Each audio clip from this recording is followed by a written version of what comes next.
আর শেখ হাসিনার মতো ওই মেগা প্রজেক্ট করতে যাব না। আমরা বিনিয়োগ করব এই জায়গায়, 1 কোটি লোকের চাকরির জন্য বিনিয়োগ করব আমরা। আমি প্রথমে ইনস্টিটিউট অফ ডিপ্লয় ইঞ্জিনিয়ারদের ধন্যবাদ জানাচ্ছি।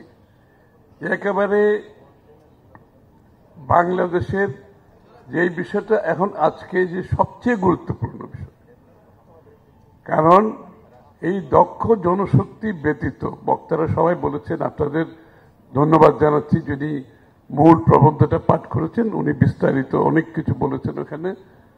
সঠিকভাবেই আজকের এই আলোচনা সবার গুরুত্বটা এইখানে, যে আগামীর বাংলাদেশ গড়ার যে স্বপ্ন আমরা দেখতে পাচ্ছি, আজকে যে নতুন বাংলাদেশ গড়ার যে স্বপ্ন আমরা দেখছি, সেটার বহু কিছু নির্ভর করছে আমাদের যে জনশক্তি আছে এটাকে আমরা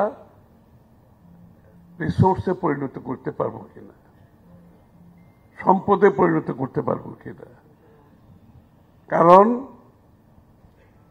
বাংলাদেশের উন্নয়নের, আগামীর উন্নয়নের মূল শক্তি হবে আমাদের হিউম্যান রিসোর্স, জনগণের।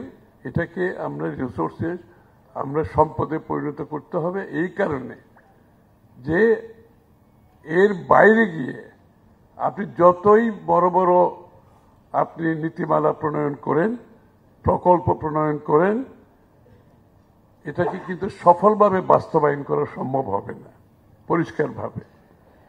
এবং এইটাকে আপনাকে বাস্তবায়ন করতে হলে প্রযুক্তি ব্যতীত সেটাও করা সম্ভব হবে না।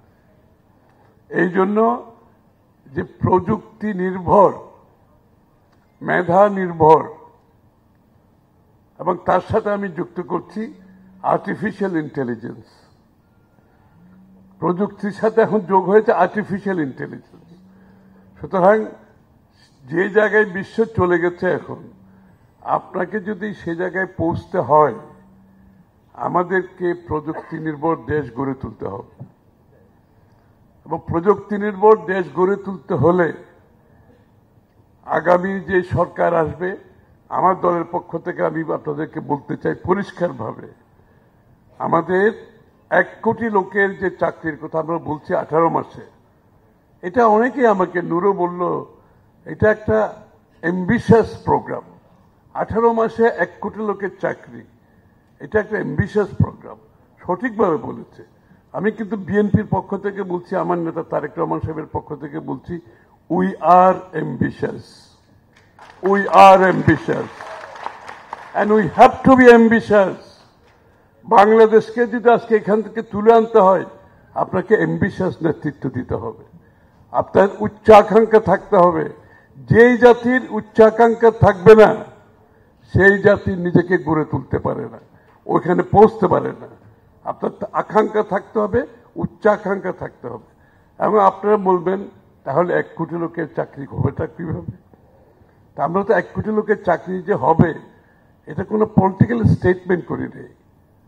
এটা যে বাস্তবায়নের জন্য যে সবকিছু হোমওয়ার্ক করে আমরা কথাটা বলেছি, এটার উপর পুরোপুরি হোমওয়ার্ক করেছি আমরা, এবং এই হোমওয়ার্কটা আপনাদের সামনে আমরা উপস্থাপন করব।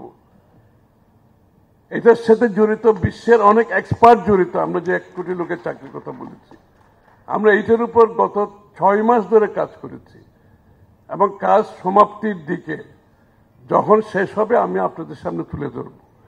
এখানে একেবারে কৃষি খাত থেকে শুরু করে, কুটির শিল্পের খাত থেকে শুরু করে, আইটি রিলেটেড বিজনেসের খাত থেকে শুরু করে, আত্মকর্মসংস্থান থেকে শুরু করে, বিদেশে কর্মসংস্থান শুরু করতে হবে।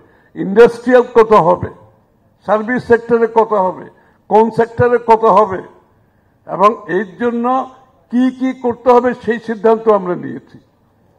কত বিনিয়োগ করতে হবে সেটাও আমরা সিদ্ধান্ত নিয়েছি। কারণ আমরা তো আর শেখ হাসিনার মতো ওই মেগা প্রজেক্ট করতে যাব না, আমরা বিনিয়োগ করব এই জায়গায়। 1 কোটি লোকের চাকরির জন্য বিনিয়োগ করব আমরা, এবং এই বিনিয়োগের জন্য বাংলাদেশের প্রত্যেকটি অঞ্চলকে আমরা এখানে সম্পৃক্ত করব। ঢাকা কেন্দ্রিক, চট্টগ্রাম কেন্দ্রিক আমরা উন্নয়ন করব না।